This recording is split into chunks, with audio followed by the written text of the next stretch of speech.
Hello students, हम लोग पढ़ रहे हैं यूरोपीय कंपनियों का आगमन, जिसमें हमने Vasco D gamma, Francisco de Almeida 1505 से 1509।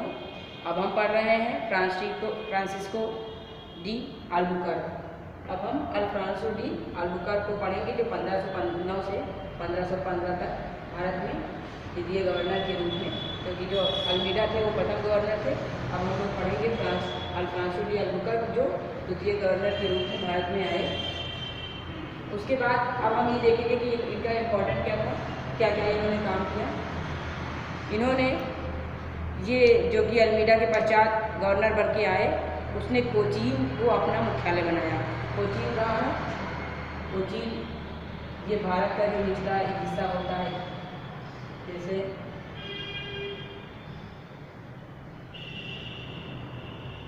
यहाँ पर है कोचीन, इसको अपना मुख्यालय बनाया।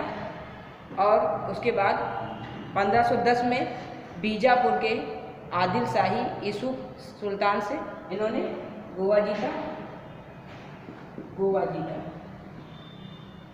1510 में। फिर इन्होंने विजयनगर के शासक, जो उस समय विजयनगर पर शासन कर रहे थे, कृष्णदेव राय से मिलकर भटकल में किला बनाने की आज्ञा प्राप्त की। भटकल में किला बनाने की आज्ञा प्राप्त की, ठीक। उसके बाद 1511 ईस्वी में अल्बुकर्क ने दक्षिण पूर्वी एशिया की महत्वपूर्ण मंडी मलक्का, इंपॉर्टेंट है, महत्वपूर्ण मंडी मलक्का पर नियंत्रण स्थापित कर लिया। महत्वपूर्ण मंडी मलक्का मोस्ट इंपॉर्टेंट है, पर नियंत्रण कर लिया 1511 में। उसके बाद भारत की खाड़ी के मुख पर स्थित हरमुज पर भी अधिकार कर लिया। हरमुज पर अधिकार किया 1515 ईस्वी में। उसके बाद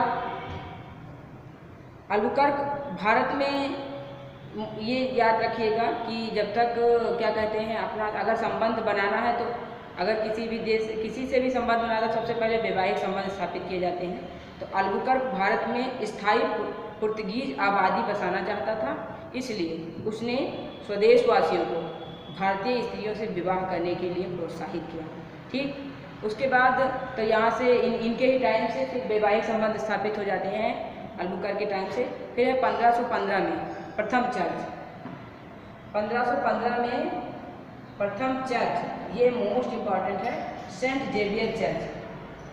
1515 में पुर्तगालियों का प्रथम चर्च, यानी भारत में प्रथम चर्च की स्थापना 1515। कई तरीके से क्वेश्चन पूछा जाता है, तो भारत में प्रथम चर्च के भी पूछा जाता है, पुर्तगालियों का प्रथम चर्च पूछा जाता है, तो इसलिए प्रथम चर्च की अगर भारत में स्थापना हुई तो सेंट जेवियर चर्च 1515 किसके टाइम में?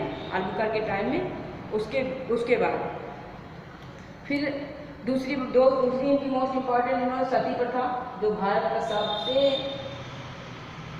रूढ़िगत परंपरा थी, रूढ़िवादी परंपरा थी सती प्रथा, इस पर इन्होंने रोक लगाई। अब आप अंदाजा लगा सकते हो 1515 की उस टाइम में, जिस टाइम पर भारत में किसी विकट स्थिति पर रूढ़िवादिता चल रही थी, उस टाइम पर इन्होंने एक पुर्तगाली के रूप में अपने जितना भी इनका एरिया था वहाँ पर सती प्रथा की रोक लगाई।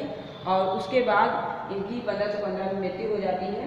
और इसमें अब एक और मोस्ट इम्पॉर्टेंट बात यह है कि 1515 में इनकी मृत्यु हो जाती है। इनका जो टाइम पीरियड है, अल्फ्रांसो डी अल्बुकर्क का जो टाइम पीरियड है, वो उस समय तक पुर्तगीज भारत की सबसे प्रबल जल शक्ति बन चुकी थी। तो यहाँ तक हम लोगों ने अल्बुकर्क को पढ़ा। अब नेक्स्ट चैप्टर में हम लोग नाना दी कुंभा को पढ़ेंगे, जो हुमायूं के टाइम पे जो बहादुर शाह और हुमायूं का जो वो चल रहा था, विद्रोह चल रहा था, उस टाइम पे नाना दी कुंभा यहाँ पर आए थे।